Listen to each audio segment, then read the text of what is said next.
আলহামদুলিল্লাহ আলহামদুলিল্লাহ ওয়া কাফা ওয়া সালামুন আলা ইবাদিহিল্লাযিনা ইসতাফা আম্মা বা'দ ফাউযু বিল্লাহি মিনাশ শাইতানির রাজীম বিসমিল্লাহির রাহমানির রহিম ফালাউলা নাফারা মিন কুল্লি ফিরকাতিন মিনহুম তায়িফাতুন লিয়াতাফাক্কাহু ফিদ-দীন ওয়া লিয়ুনযিরু কওমাহুম ইযা রাজা'ু ইলাইহিম লা'আল্লাহুম ইয়াহযারুন। وقال رسول الله صلى الله عليه وسلم عليكم بالصدق فإن الصدق يهدي إلى البر والكذب يهلك أو كما قال عليه الصلاة والسلام। मुअज्जज़ मोहतरम निहायत काबिल एहतराम शेखुल इस्लाम शेखुल मशाइख शेखुल हदीस कुतुबुल अख्ताब रहनुमाए शरीयत इमाम मारिफत আমাদের সকলের পরম শ্রদ্ধেয় দরুদি শায়েখ ও মুর্শিদ আমাদের রুহানি পিতা তালিম ইসলাম মানিকগঞ্জ দরবার শরীফের শায়েখ ও মুর্শিদ মানবতা ও শান্তির অগ্রদূত তালিম ইসলামের বিশ্ব ইজতেমার প্রবক্তা আপনার আমার প্রাণপ্রিয় মুর্শিদ কেবলার নেক সুহবত ইয়াফতা আজকের এই কারওয়ান বাজার সিদ্দিকিয়া খানকা শরীফের যে হালকায়ে জিকিরে যারা উপস্থিত হয়েছেন, আল্লাহ পাক আমাদের যাদেরকে তৌফিক এনায়েত করেছে আমরা সবাই শুকরিয়া আদায় করি আলহামদুলিল্লাহ। আল্লাহ পাকের অশেষ দয়া না থাকলে কোনো মানুষ কোনো দ্বীনি মজলিসে আসতে পারে না। যখন কোনো মানুষকে আল্লাহ রাব্বুল আলামিন কোনো দ্বীনি মজলিসের জন্য কবুল করেন তখন বুঝতে হবে যে আল্লাহ রাব্বুল আলামিন আগে তার গুনাহগুলোকে মাফ করে দিয়েছেন। সুবহানাল্লাহ। এই মানুষটা যখন ঘর থেকে বের হয় কদম রাখে তখন জীবিত অবস্থায় কদমটা রাখে জান্নাতের মধ্যেই কদম রাখে। সুবহানাল্লাহ। কিন্তু জান্নাত আর তার মধ্যে পর্দা থাকে হইল দম, মৃত্যু। সে যদি ওই মুহূর্তে মৃত্যুবরণ করে তাহলে সে ঘর থেকে যে বের হইল দিয়া কদম রাখলো ওই মুহূর্তে মৃত্যুবরণ করলে ওই কদমটা তার জান্নাতে যাইয়ে পড়বে। সুবহানাল্লাহ। এজন্য আল্লাহ পাক যখন দ্বীনি মজলিসের জন্য কাউকে কবুল করেন তার আগে আল্লাহ রাব্বুল আলামিন তার সমস্ত গুনাহগুলোকে মাফ করে দেন। সুবহানাল্লাহ। আর কোন মানুষকে যখন আল্লাহ রাব্বুল আলামিন কোন হক্কানি আলেমের সোহবতে নিয়ে আসেন তখন আল্লাহ রাসূল সাল্লাল্লাহু আলাইহি সাল্লাম বলছেন যে কোন আলেমের মজলিসে বসা তার মর্যাদা হলো সেজন্য আমি নবীর মজলিসে বসলো। সুবহানাল্লাহ। কোন হক্কানি আলেমকে সে দেখলো সেজন্য আমি নবীকেই দেখলো। এই জন্য এই দ্বীনি মজলিস, দ্বীনি মাহফিল, হালকায়ে জিকিরের মাহফিল এগুলার যে কত বরকত, এই বরকতটা আমরা আলোচনা করি। এই আলোচনা অনেকে বিশ্বাস করি অনেকে বিশ্বাস করিও না।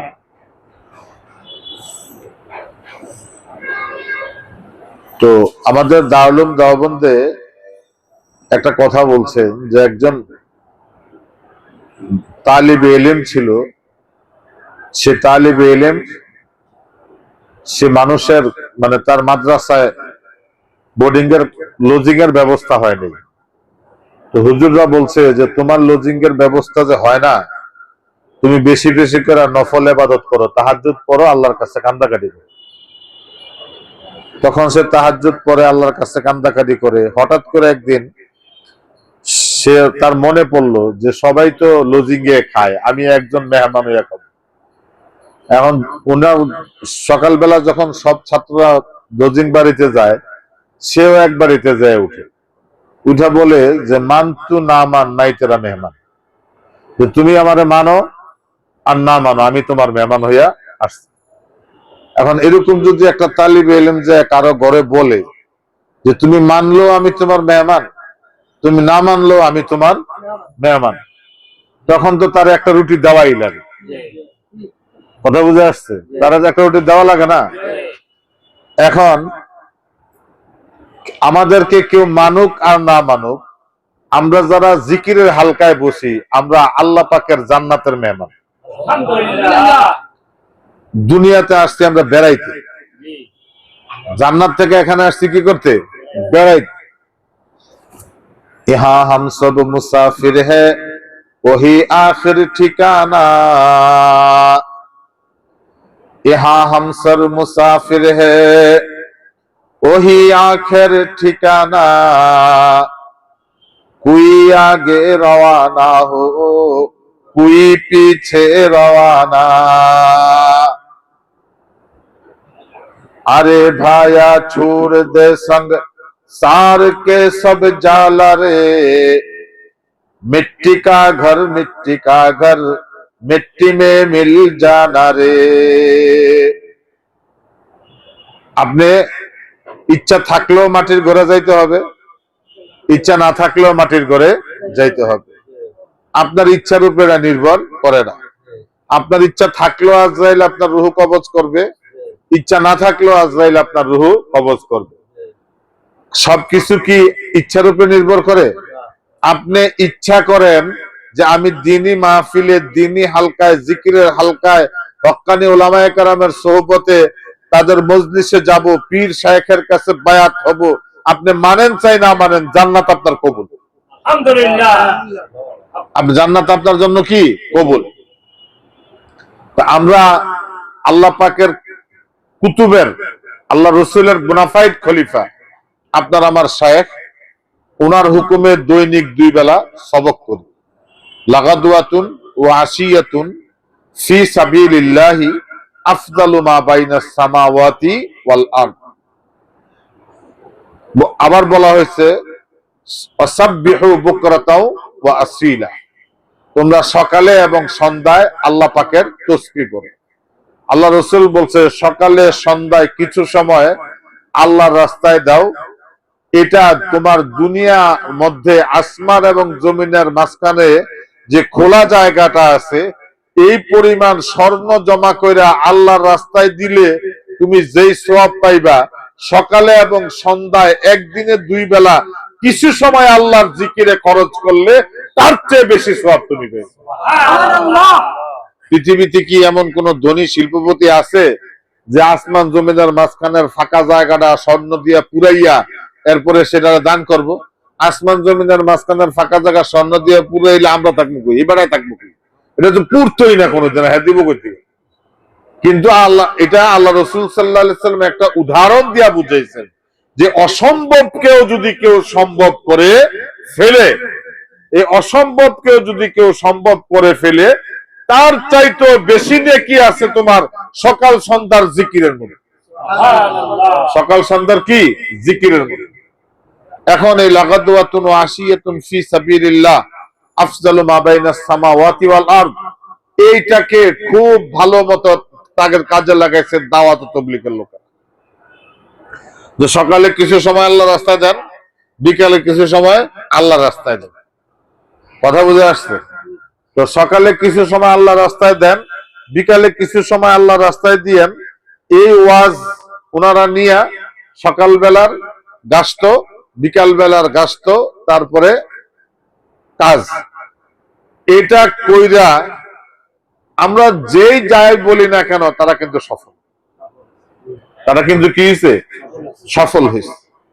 তারা শুধু রুটিনটা ঠিক রেখে সফল হয়েছে, বস্তু তাদের কাছে থাক বা না থাক, কিন্তু আমরা বস্তু আমাদের হাতে, কিন্তু আমরা এটাকে কন্টিনিউ করি না বলেই আমাদের সফলতাটা ধীরে আছে। আমরা সফল না এটা বলবো না, আমরাও সফল, কিন্তু আমাদের সফলতাটা কি আছে, আস্তে আসে। কারণ আমরা রুটিন ওয়ার্কটা করি কম, গাফলতি করি। তো আমাদের যদি গাফলতি থাকে, আল্লাহ পাকের ফেরেশতারাও তো দেওয়ার বেলায় কি করবে, গাফলতি করবে। এজন্য আমাদের শায়েখ ও মুর্শিদ ইদানিং বলেন যে দাওয়াত ও তাবলীগের কাজ করে। কি করেন? দাওয়াত ও তাবলীগের কাজ করে। দাওয়াত ও তাবলীগের উসুল আমরা মনে করি ইলিয়াস রহমতুল্লাহ আলাইহি বানাইছে, না, এটা স্বয়ং আল্লাহ বানাইছে। কিভাবে?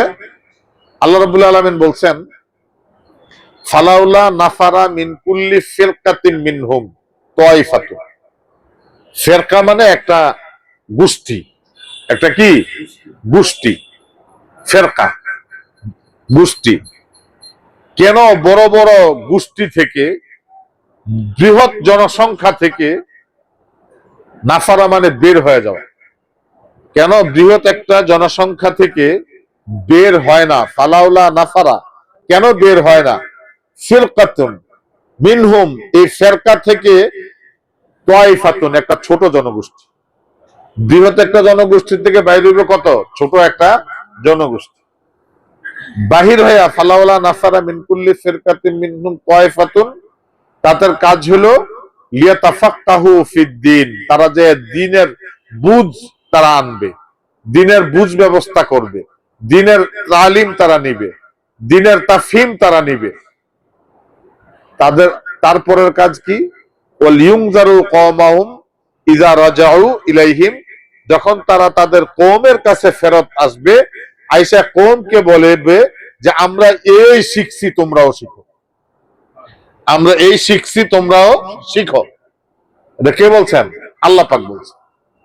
ফালাউলা নাফারা মিন কুল্লি ফিরকাতিন মিনহুম তায়ফাতুন, কেন প্রত্যেকটা বড় জনগোষ্ঠী থেকে একটা ক্ষুদ্র গোষ্ঠী বের হয়ে যায় না? তাদের কাজ হলো লিয়াতাফাক্কাহু ফিদ্দিন, তারা দ্বীনের বুঝ অর্জন করবে। ওয়াল ইউনজারু কওমাহুম, তারা যখন তাদের কওমের কাছে ফেরত আসবে, আয়েশা তাদেরকে আবার এটা শিখাবে। তাইলে বোঝা গেল একটা কওমের ভিতরে আমরা যে জানাজা পড়ি, জানাজাটা ফরজে কিফায়া না? তাহলে আমার তো মনে হয় আব্বা যে বলছেন যে আপনার দাওয়াত ও তাবলীগের কাজ করেন, এটাও তো ফরজে কিফায়ার পর্যায়ে, এই আয়াত কারিমা অনুসারে ফরজ। এটা কি ফরজ? এখানে দুইটা ফরজ একসাথে হয়েছে। এক তো মতলকান আপন শায়েখের হুকুম মানা ফরজ, মতলকান আপন শায়েখের হুকুম মানা কি ফরজ। আল্লাহর হুকুমের ভিতরে ফরজ আছে, সুন্নত আছে, ওয়াজিব আছে, মুস্তাহাব আছে, মুবাহ আছে, হারাম আছে, আছে না? কিন্তু আপন শায়েখের হুকুম একটাই ফরজ। শায়েখ যখন কোন মুরিদকে অথবা সকল মুরিদকে যে হুকুম করবেন, এই হুকুমটা মানা যার জন্য করেন বা সকলের জন্য যদি করেন, তাহলে সকলের জন্যই মানা ফরজ। এই ইয়াকিন থাকতে হবে। এই ইয়াকিন যদি আমরা রাখি, তাইলে ওই যে আল্লাহ বলছেন ইয়া আইয়ুহাল্লাযীনা আমানু আমিনু, হে ঈমানদার, হে ঈমানদারগণ তোমরা ঈমানের উপরে অটল থাকো। ঈমান আনছি লা ইলাহা ইল্লাল্লাহু মুহাম্মাদুর রাসূলুল্লাহ, অটল থাকতে হবে আপন মুর্শিদের তরিকার উপরে। অটল থাকতে হবে কোথায়? আপন মুর্শিদের তরিকার উপরে। যদি এই আপন মুর্শিদের তরিকার উপরে আমরা অটল থাকতে পারি, আপন শায়েখের কথাটাকে যদি আমরা নির্দ্বিধায় কোন ধরনের চিন্তা ভাবনা, ভালো মন্দ, এদিক সেদিক কোনো কথা ছাড়া যদি আপনি আমি মেনে নিতে পারবো, মনে করবেন আমি সেই দিনই মুরিদ, সেদিনই কি আমি মুরিদ। তাইলে এখন এই যে দাওয়াত ও তাবলীগ, দাওয়াতের কাজ আল্লাহ রাসূল সাল্লাল্লাহু আলাইহি ওয়াসাল্লাম করছেন না? মক্কি জীবনের 10 বছর শুধুই দাওয়াতের বছর, শুধুই কি দাওয়াত। মক্কি জীবনের 10 বছর আল্লাহ রাসূল শুধু কি দিবেন? দাওয়াত দিবেন। কিসের দাওয়াত? কুলু লা ইলাহা ইল্লাল্লাহ তুফলিহুন, তোমরা লা ইলাহা ইল্লাল্লাহ পড়ো। মানিকগঞ্জ দরবার শরীফে আপনার আমার শাইখের কাছে কোন মানুষ যখন যায় উনি কি বলেন যে যারা নতুন আসছেন বা যারা পুরাতন আছেন সকলে গুনার জন্য তওবা করেন। এখানে কিন্তু কে হিন্দু, কে বুদ্ধ, কে খ্রিস্টান, কে মুসলমান, কে কি এরকম কোন সম্বোধন নাই। যারা আসছেন সকলে গুনার জন্য তওবা করেন। এই গুনার জন্য যখন আপনি তওবা করলেন, তওবার পরে আপনি একটা অঙ্গীকারাবদ্ধ হইলেন এবং এই একজন ব্যক্তিকে সাক্ষী রাখলেন যে আল্লাহ, আমি যে তোমারে বিশ্বাস করছি, তোমার একত্বতাবাদকে স্বীকার করছি, তোমার নবীকে আমি নবী হিসেবে মানছি, জান্নাতকে জান্নাত হিসেবে মানছি, তোমার এই ওলিকে আমি সাক্ষী রাখলাম। এবং এখানে একটা আকদ হয়। কি হয়? আকদ শব্দের অর্থ হলো গিট্টা। আকদ শব্দ হলো কি? গিট্টু দেওয়া। যেমন আকদে নিকাহ মানে বিবাহের গিট্টা, আকদে নিকাহি বিবাহের নিকাহ। আরেকটা হলো আকদে বাই মানে ব্যবসা বাণিজ্যের চুক্তি। আকদে বাই কি? ব্যবসা বাণিজ্যের চুক্তি। এরকম পীর এর কাছে যখন কোন মানুষ বায়াত গ্রহণ করে তখন এটা এখানে একটা আকদ হয়। এখানে একটা কি আকদ হয়, তুমি আমার, আমি তোমার। আব্বা বলছেন যে একে একে দুই হয়। একে একে কত? দুই হয়। পৃথিবীর যে কোনো ক্যালকুলেটর আপনি টিপা দেন, 1 + 1 = কত আসবে? 2। আব্বা বলছেন তরিকার ভিতরে 1 + 1 = 1। আমি, তুমি, তুমি, আমি, আমি তো তুমি, তুমি তো আমি। কি বলছেন? আমি, তুমি, তুমি, আমি, আমি তো তুমি, তুমি তো আমি।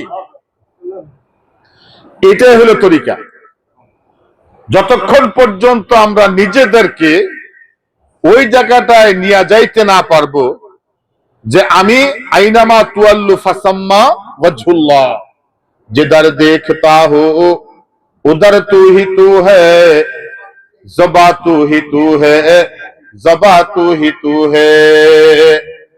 गुलिस्तान में जाकर हर एक गुल को देखा, जिधर देखता हो उधर तुम ही तुम हो।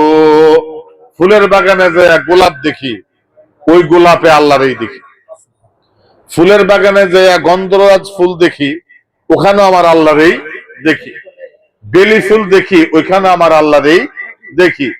যেদিকে তাকাই সেদিকে শুধু তোমারই দেখি। এজন্য বলছে যে 10 দিকে যার মুখ দেখা যায়, 10 দিকে যার মুখ দেখা যায়। মুখ কি 10টা নেই?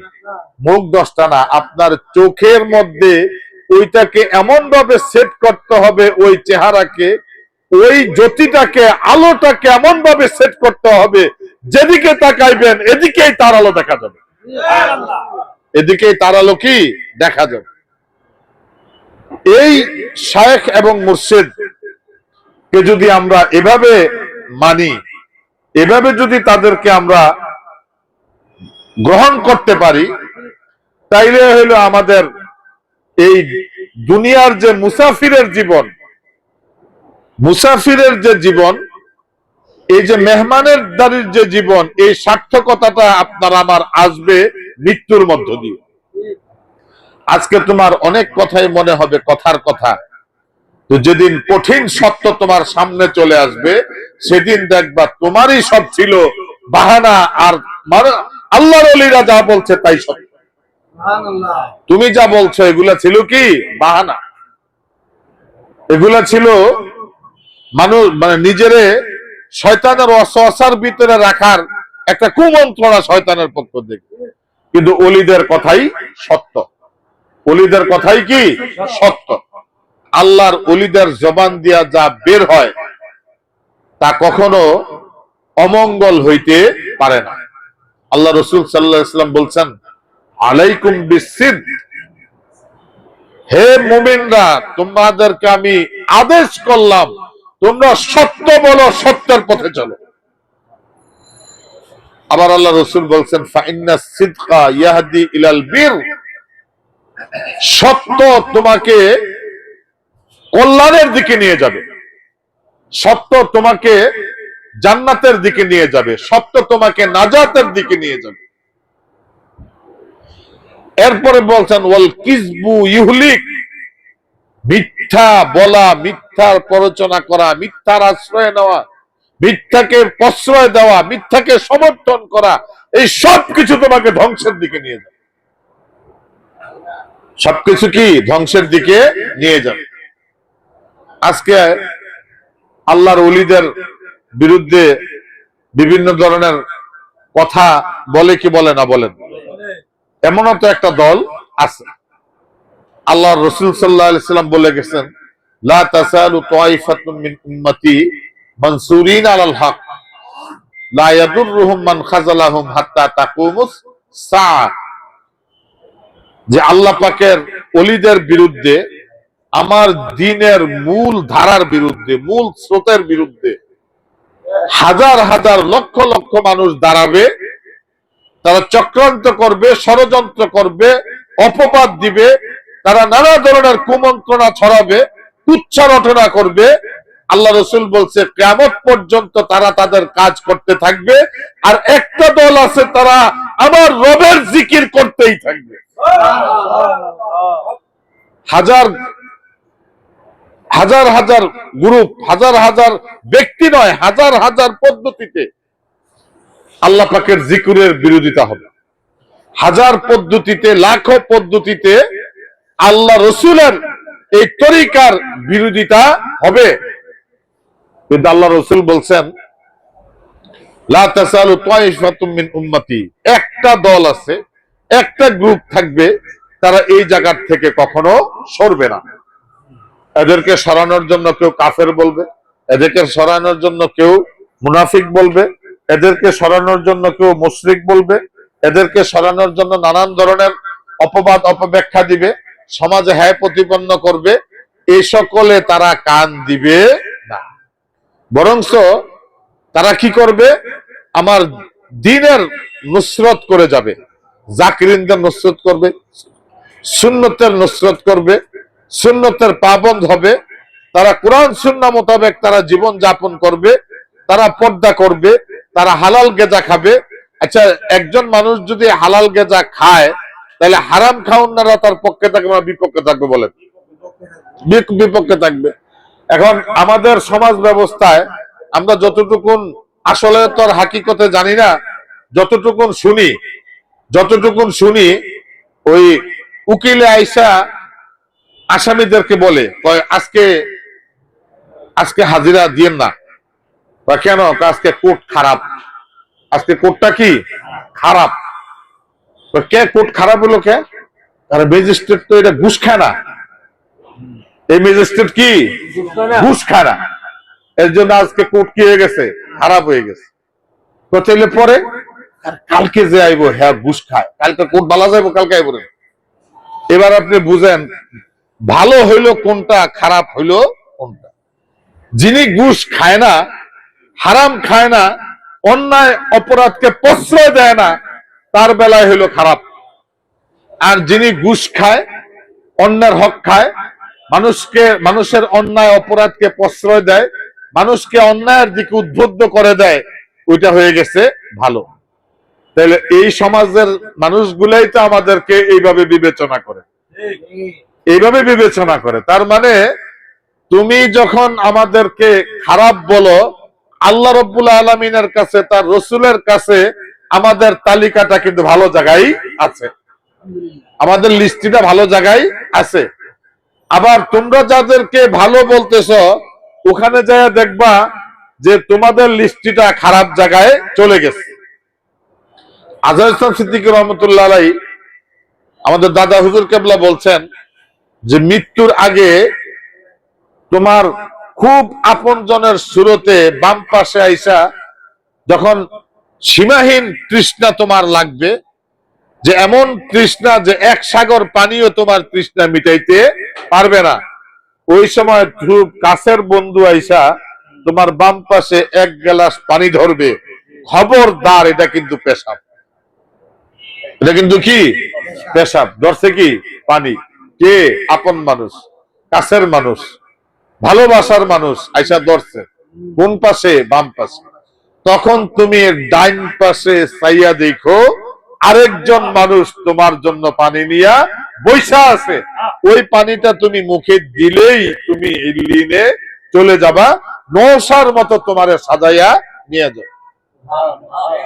তাইলে তুমি এতদিন যারে বলছো আপন, ভালোবাসার মানুষ, যার ভালোবাসার জন্য আল্লাহর ওলির বিরোধিতা করলা, যাকে প্রাধান্য দিয়া আল্লাহর কুতুবের সমালোচনা করলা, যে বন্ধুকে খুশি করার জন্য তুমি আল্লাহর ওলির সাথে জিহাদ ঘোষণা করলা, দুনিয়ার লোভ লালসায় পইরা আল্লাহর ওলিকে চিনাও চিনলা না, চিনার নসিব তোমার হইল না, দুনিয়ার লোভ লালসায় পইরা আল্লাহর ওলিরে কষ্ট দিলা। এখন বুঝো তোমার মৃত্যুর সময় কি হইতে পারে। দুনিয়ার সব জায়গায় মানুষ মানুষকে সহযোগিতা করতে পারবে, কিন্তু মৃত্যুর পরোয়ানা যখন জারি হবে, মালাকুল মউত যখন আসবে, তখন থেকে আর কোন মানুষ মানুষকে সাহায্য করতে পারবে না। চতুর্দিকে স্ত্রী, সন্তান, পুত্র, আত্মীয় স্বজন মাতার কাছে বসে থাকে না? থাকেনি? আজ পর্যন্ত কি কারো ধরে রাখতে পারছে? কেউ কি দায়িত্ব নিতে পারছে যে তুমি তার ইমানের, যে আমি আমার দায়িত্ব নিলাম আমার বাবারে কাছে বৈশা থাকে, আমি ইমানদার বানায় কবরে পাঠাবো? কারণ ওই সময়ের পরিস্থিতিটা মৃত্যু ব্যক্তির কেমন যায় এটা জীবিত কেউ দেখে না। জীবিত যদি কেউ দেখতো তাহলে তার আর হুঁশ থাকতো না, সে আর বেঁচে থাকতে পারতো না। ওই পরিস্থিতিটা যদি কারো নজরে আসতো যে ওই সময় মৃত্যুর সময় একটা মানুষের সাথে কত কঠিন আচরণ ফেরেশতারা করে, এবং একটা মানুষের রূহ যেভাবে কব্জ করা হয়, যেভাবে বাধ্য করা হয় তার ভিতর থেকে একটা জীবিত অবস্থায় একটা পুষ বের করতে গেলে, মানে পচে গলে গেছে, এই পুষটা টিপে দিয়ে বের করলে আমার কত কষ্ট হয়। আমাদের কষ্ট হয় কি হয় না বলেন? আর এত বড় দেহ থেকে, পায়ের নখ থেকে টিপতে টিপতে তোমার জানটাকে আইনা এটাকে বের করে নিয়ে যাবে, এত সোজা মনে করো?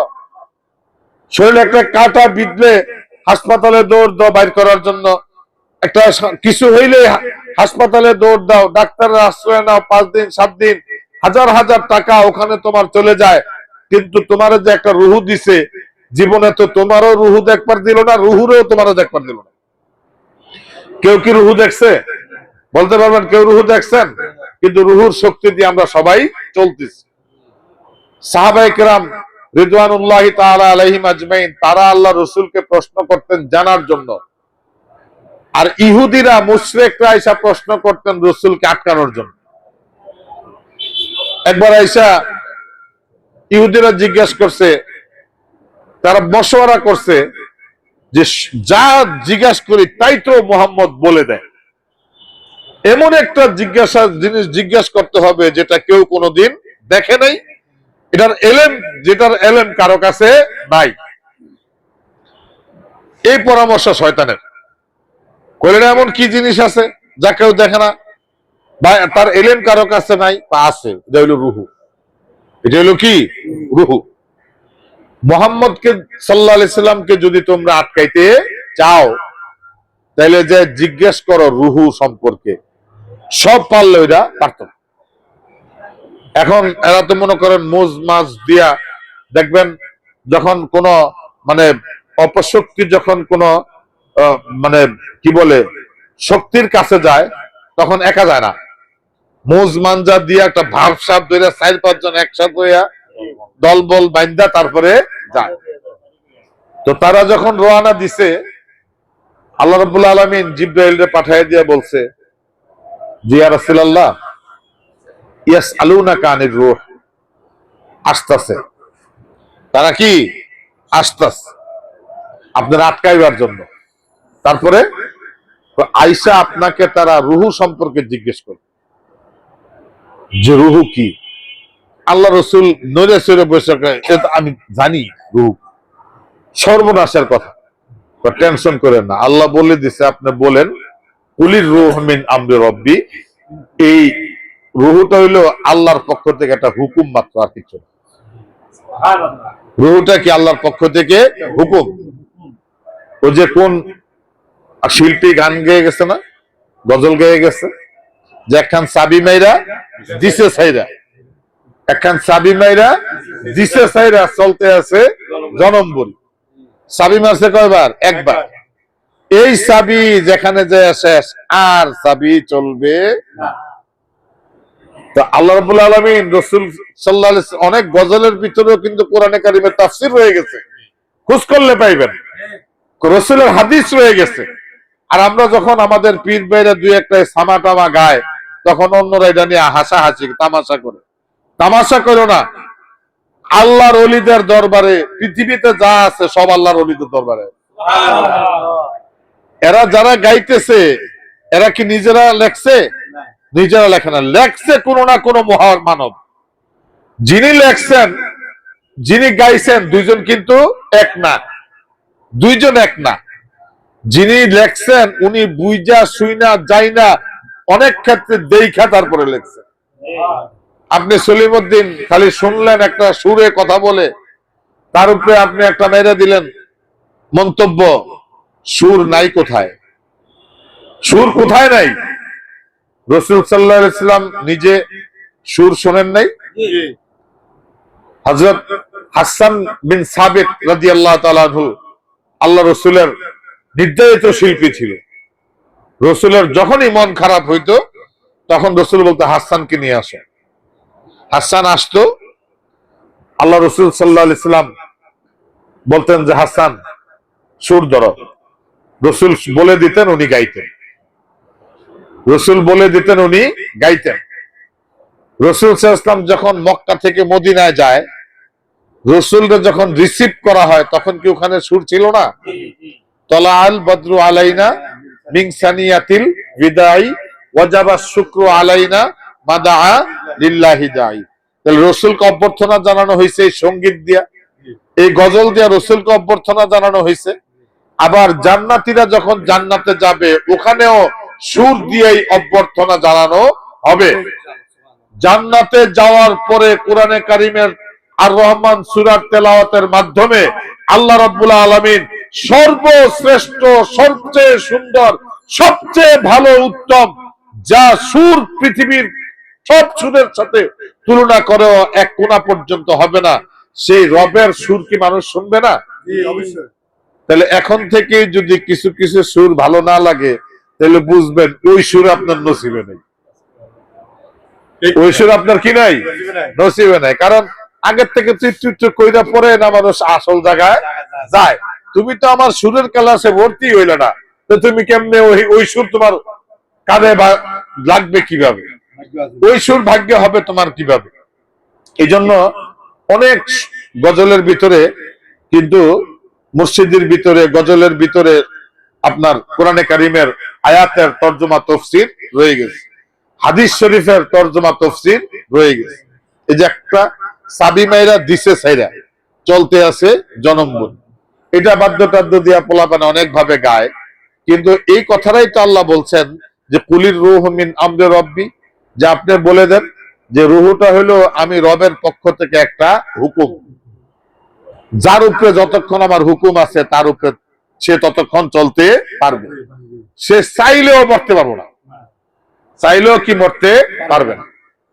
এটা ঘটনা শোনেন, আমাদের দেশে একটা আইন আছে, কি ফৌজদারি যতগুলো আইন আছে তার ভিতরে সকল আইনের শাস্তি হইল কার্য সম্পাদনের পরে। একটা বিষয় আছে, এটা কার্য সম্পাদনের পরে কোনো শাস্তি নেই, এটা কার্য করার চেষ্টা করলে শাস্তি। মানে আপনি কামটা করে হলাইছেন, এটা কোনো কি নাই, শাস্তি নেই। কিন্তু আপনি কাজটা করার ইচ্ছা করছেন, চেষ্টা করছেন, এই জন্য আপনার শাস্তি হবে। আর যত ফৌজদারি আইন আছে সব হলো অপরাধ সংগঠিত করার পরে কি হয়, শাস্তি হয়। ইচ্ছা করলে শাস্তি হয় না, চেষ্টা করলেও শাস্তি হয় না। একটা বিষয় আছে যে অপরাধ করে ফেললার কোনো শাস্তি নেই, কিন্তু চেষ্টা করলে শাস্তি আছে, সেটা হলো আত্মহত্যা। সেটা কি? আত্মহত্যা। আপনি আত্মহত্যা করে ফেলছেন, আপনার দুনিয়ার আদালত কোনো শাস্তি দিবে না, দিবে? কিন্তু আত্মহত্যার চেষ্টা যদি কেউ করে, তার কমপক্ষে 6 মাসের জেল। কারণ নেই, মানে তারা বুঝে সে এক্সাইটেড, তারা নিয়ে আটকে রাখো। কথা বুঝে আসছে? আর অন্য সব হইলো পরের হিসাব। তাইলে এই যে আত্মহত্যার যে বিষয়টা, এটা মহাপাপ, এর চেয়ে জঘন্যতম পাপ আর হইতে পারে না। আপনি অন্য যে পাপই করেন না কেন, কোনো না কোনো উসিলায় আপনাকে জান্নাতে যাইতে পারেন। একেবারে সব শেষে আপনার পীর ও মুর্শিদের শায়েখের দোয়ায় দয়ায় আল্লাহ রসুলের শাফাআতে আপনি যাইতে পারবেন। আমার কোনো একজন মানুষের কোনো আমল নাই, কিচ্ছু নাই তার, কিন্তু রসুলের দয়া হয়েছে, শাফাআত করছে, আল্লাহর দয়া হয়েছে, সন্তুষ্ট হয়েছে, তার ঈমান আছে, সে জান্নাতে চলে যাবে। কিন্তু যে ব্যক্তি আত্মহত্যা করে, তার ঈমান থাকে না, তার ঈমান এখানে কি শেষ, তার ঈমানটা শেষ হয়ে যায়, সে বেঈমান হয়ে মারা যায়। অতএব তার আর জান্নাতের কোনো আশাই করা যায় না, তার জন্য দোয়া করাও নিচ্ছেন। এই জন্য দেখবেন যে কেউ আত্মহত্যা করলে মানুষ তার জানাজা পড়তে চায় না, এবং শরীয়ত নিষেধ আছে, তার জানাজা পড়া যাবে না, তাকে এমনি খাদায় রাখো, একটা সুরের লাশের মতো করে তারা। এই জন্য আত্মহত্যার দিকে কেউ না যায়। কিন্তু এটা তো আমরা মুসলমান দেশ, এমন কিছু দেশ আছে যেখানে আত্মহত্যারা রাষ্ট্রীয়ভাবে বৈধ, আত্মহত্যা রাষ্ট্রীয়ভাবে কি বৈধ, এবং ওদের সরকারের ফর্মালিটি আছে, এটা মানব অধিকার, তাদের দৃষ্টিতে এটা কি মানব অধিকার, যে সে মরে যাবে তার ইচ্ছা, তাহলে এটা এখানে বাধা দিব কি? কথা বুঝে আসছে? হ্যাঁ, যেখানে সেখানে আত্মহত্যা করা যাবে না, এটা হলো সিস্টেম। তো যেখানে সেখানে আত্মহত্যা করা যাবে না, এখন আত্মহত্যা করতে হলে কি করতে হবে? ওই যে উপজেলা ইউনূস সাহেবের কাছে দরখাস্ত দেওয়া হলো যে স্যার, আমি আর এই জীবন আমার রাখতে চাই না, আমি জীবন অবসান ঘটাইতে চাই, আপনি আমাকে একটু সুযোগ করে দেন। এবং ওইখানে কোটেশন থাকে যে আপনি কিভাবে জীবন অবসান ঘটাইতে চান। তো এটা কেউ ইলেকট্রিক শর্ট নেয়, কেউ বিষ খায়, কেউ নানান পদ্ধতিতে, কেউ আবার মানে ইয়ে করে, কি বলে যে শুট, নানান সিস্টেম আছে, কারণ এটা তো বৈধ, বিষাক্ত ইনজেকশন আছে। তো ওই যে শুট কিভাবে, ধরেন ইউনো যদি অনুমোদন দেয়, কনস্টেবল একটা ডাইর কাইন্ড গুলি করে দিয়ে গেল, কথা বুঝে আসছে? এই হলো সিস্টেম। এখন একটা জলাজীবন্ত ঘটনা, আমি এই ঘটনাটা শুনছি হযরত মাওলানা আল্লামা তোফাজ্জল হক হবিগঞ্জি শেখুল হাদিস, সিলেটের একজন বিখ্যাত আলেমী দ্বীন, ওনার মুখ থেকে আমি শুনছি। তো নেদারল্যান্ডে একজন মানুষ আত্মহত্যা করে, এবং আত্মহত্যার জন্য সে দরখাস্ত দিচ্ছে। দরখাস্ত দেওয়ার পরে সে 1 মাস পরে সে হলো এটা সিরিয়াল বেস, কথা বুঝে আসছে? 1 মাস পরে সিরিয়াল বেস। তো 1 মাস তার অপেক্ষা করা লাগবে।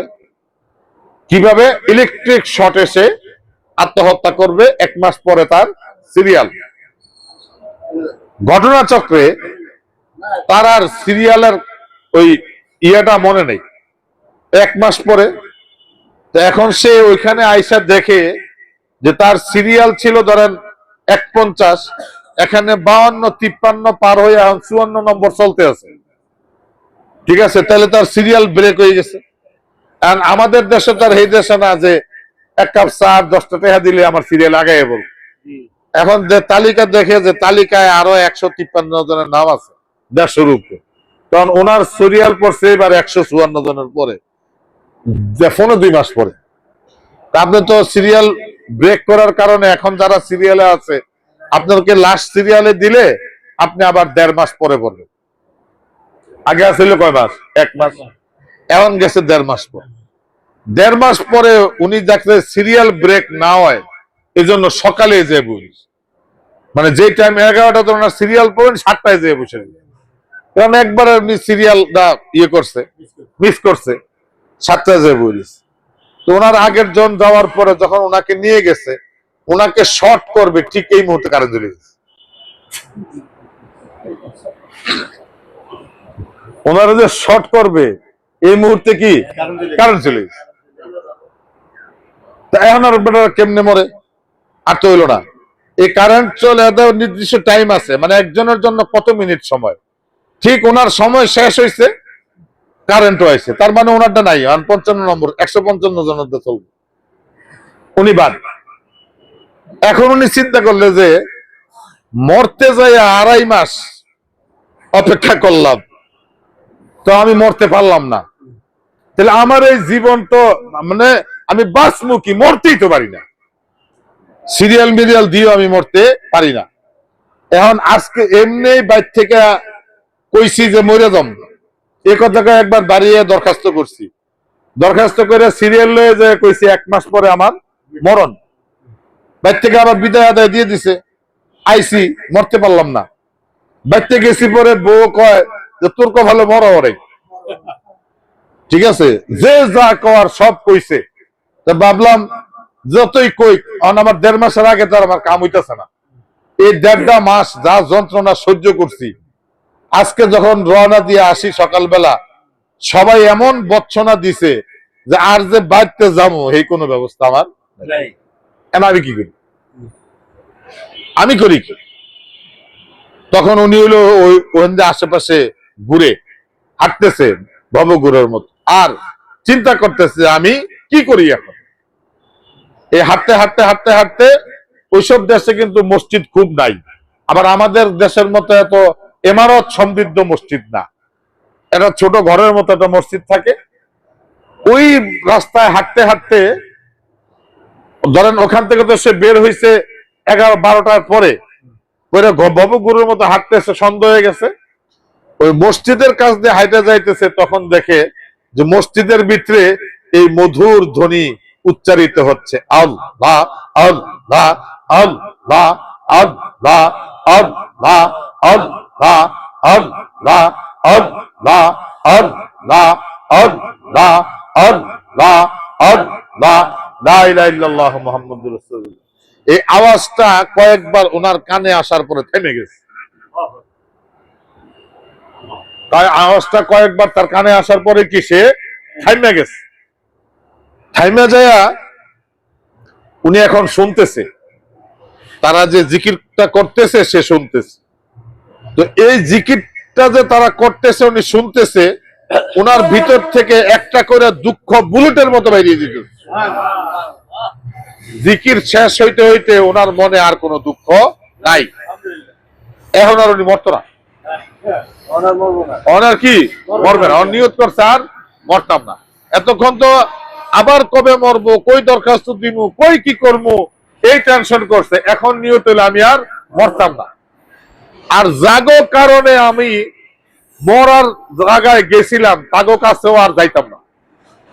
এখন আমি বাঁচতে চাই, শান্তিতে বাঁচতে চাই। যেই ধ্বনি মুখে উচ্চারণ করা তো দূরের কথা, কানে শুনলেই জীবনের সব দুঃখ শেষ হয়ে দিল ইতমিনান হয়ে যায়। আমি এই ধ্বনি বলতে বলতে বাঁচতে চাই, অন্য কিছু দরকার নেই। তখন কাছে যায় বলছে যে আপনারা এতক্ষণ যা বললেন, কি বললেন, কেন বললেন এই কথা? রাগ হয়ে গেছে উপরে। আমি আইসি মরতে, আপনাকে কথা শুনে আমার মরার ইচ্ছা শেষ, কি কেন বলছেন আপনারা এসব কথা? তখন ওখানে একজন খেয়াল করলো, আলা বিযিকরিল্লাহি তাতমাইন্নুল কুলুব, এবং ওই মজলিস বাস্তব পেয়ে গেছে যে একজন অমুসলিমের কলবও আল্লাহ পাকের জিকিরে ইতমিনান চলে আসতে পারে। সবাই মিলে বৈশা ওনার কথাগুলো শুনলো। ওনারা বলছে যে আমরা মুসলমান, আমরা এক আল্লাহ বিশ্বাস করি, মুহাম্মদ সাল্লাল্লাহু আলাইহি ওয়াসাল্লাম উনি আমাদের নবী, আমরা জান্নাতে বিশ্বাস করি, জাহান্নামে বিশ্বাস করি। তোমাদের মতো দুনিয়ায় সবকিছু আমাদের শেষ নয়, দুনিয়ায় আমরা জেলখানার মতো আছি, এই জেল থেকে মুক্ত হইলেই আমরা আপন বাড়িতে ফিরে যেতে পারবো। ও যে বলছি ইহা হাম সব মুসাফির হ্যায় ওহি আখির ঠিকানা, কুই আগে রওয়ানা হো কুই পিছে রওয়ানা। কেউ আগে যাবে কেউ পরে যাবে, ঠিকানা একটাই। কোনটা? কবর। ঠিকানা একটাই, নাম কি? কবর। এই কবরের পরে আর কোনো কিছু নাই। এই যে কবর, এই কবরটা হইল দরজা। এই কবরটা পরকালের কি? দরজা। এক দুনিয়া থেকে আপনি কবর দিয়া বাইরে পরের জীবনে যাবেন। এখান থেকে হাঁটতে হাঁটতে আপনি ফুলসিরাত পার হইয়া জান্নাতে চলে যাবেন। হাসরের ময়দানে একটু সময় দিয়া যাবেন। যদি ঈমান থাকে, আলমে আরওয়ার সাথে যাদের সাথে দেখা হয়েছিল দুনিয়াতেও তাদের সাথে দেখা হয়েছে, ওখানেও দেখা হবে। দয়াল নবীর সাথে একটা মাহফিল করে যাবেন। এর বেশি মুমিনদের কিছুই হবে না। আপন শায়েখ মুর্শিদ, দোস্ত আহবাব, আমাদের যাদের সাথে যাদের দেখা আছে, পরিচয় আছে, বন্ধুত্ব আছে, আত্মার সম্পর্ক আছে, মনের লেনদেন আছে, এদের সাথে একটা মিলনের জায়গা হইলো হাসরের ময়দান। ওখান থেকে আল্লাহ রসুলের শাফাআত নিয়ে আমরা কোথায় চলে যাব? জান্নাত। আমাদের ঠিকানা হবে জান্নাত। এই জন্য আল্লাহ রসুল সাল্লাল্লাহু আলাইহি সাল্লাম বলছেন যে ইয়া আইয়ুহান নাস, হে মানুষ, এই সকল মানুষের কাছে আল্লাহ রসুল সাল্লাল্লাহু আলাইহি সাল্লাম রসুল হইয়া আসছেন। সকল মানুষের কাছে তিনি কি? রসুল হইয়া আসছেন। লাকাদ জাআকুম রাসূলুন, আমি তোমাদের সকলের কাছে কি হয়ে আসছি? রসুল হয়ে আসছি। রসুল কোন গোত্র বংশ কোন বিশেষ গোষ্ঠীর রসুল তিনি নন।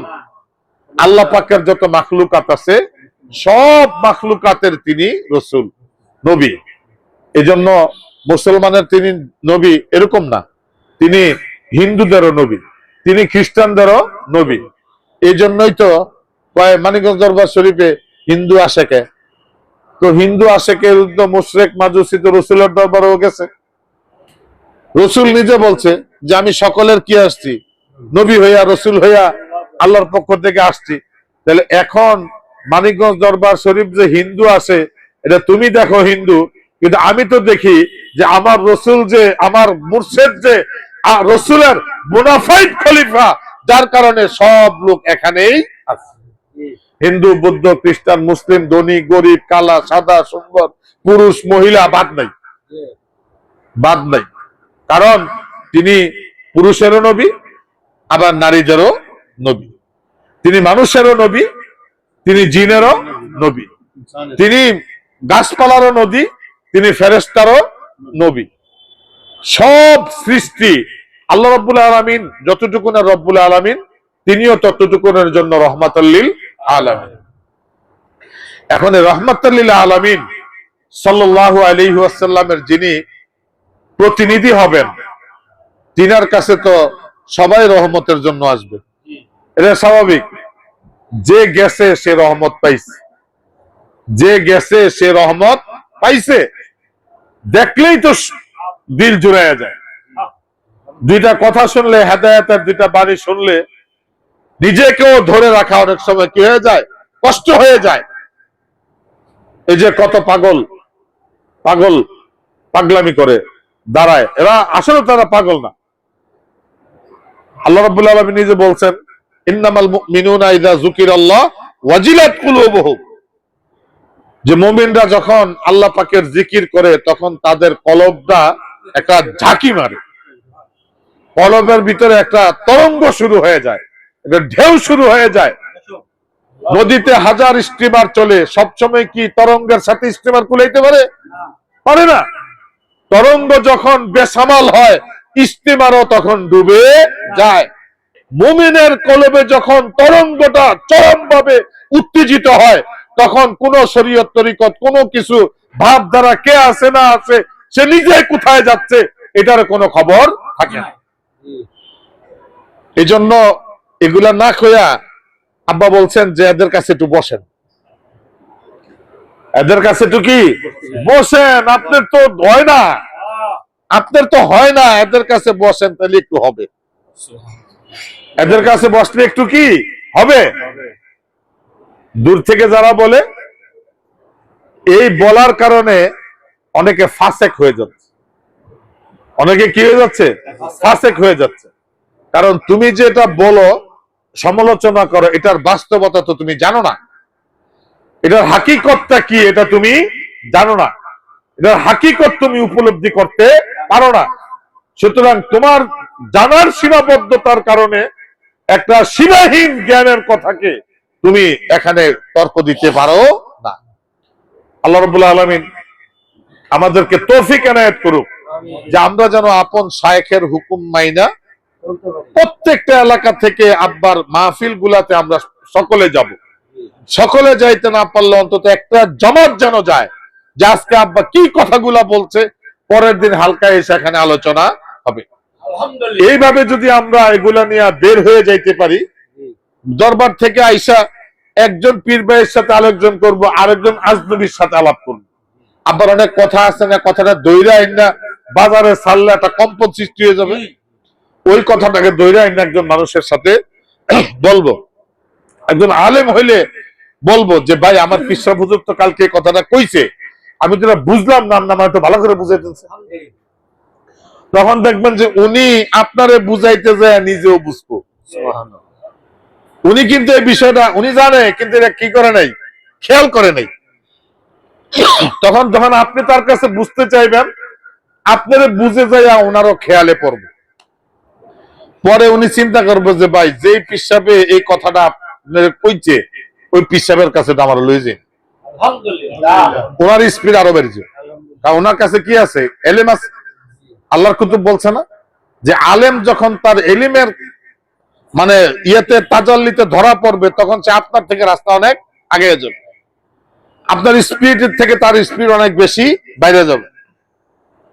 এই জন্য আমরা অন্য কোনো ভাবে যত চেষ্টাই করি না কেন, আপন শায়েখের কথা, আপন শায়েখের কাজ, আল্লাহ রসুলের হাদিস কি, আল্লাহ রসুলের কাজ হাদিস, আল্লাহ রসুলের কথা হাদিস, আল্লাহ রসুলের অনুমোদন হাদিস, রসুল যা করছেন সবই হাদিস। আল্লাহ রসুলের এই হাদিস গুলার প্রচার প্রচারণা যদি সাহাবায়ে কেরাম না করতো, তাহলে এগুলা কি আমাদের পর্যন্ত আসতো না। আব্বা যে কয় যে দাওয়াত ও তাবলীগের কাজ করেন, কিসের দাওয়াত মিয়া? আব্বার কথাগুলা মানুষের কাছে পৌঁছায় দেন। কুরআন হাদিস বলার মানুষের অভাব নেই। প্রত্যেক মসজিদের মিম্বরে মেহরাবে কোরআন হাদিসের আলোচনা হয় কি হয় না? হয়। আমরা কোরআন হাদিসের আলোচনাও করব, সাথে সাথে আমাদের শায়েখের কথাও মানুষের কাছে পৌঁছে দিব। এই দুইটা দাওয়াত যদি আমরা একসাথে করতে পারি, আমার শায়েখের 5 কোটির টার্গেট অবশ্যই ফিল আপ হবে ইনশাআল্লাহ। আল্লাহর কুতুব যেটা মুখ দিয়ে বলছে সেটা বেথা যাইতে পারে না। অতএব আপনি আমি আসেন না, একটু কাজ করে ওই 5 কোটির টার্গেট শায়েখের ফিল আপ করার মধ্যে একটু খেদমত করি, একটু সময় দেই, একটু কথা বলি, একটা মানুষকে উদ্বুদ্ধ করি। এই কাজগুলো যদি আমরা করি, এটার নামই তরিকা, এটার নামই কি তরিকা। অতএব আল্লাহ পাক যেন আমাদের সবাইকে কবুল করেন। ওয়া আখিরু দাওয়ানা আলহামদুলিল্লাহি রাব্বিল আলামিন।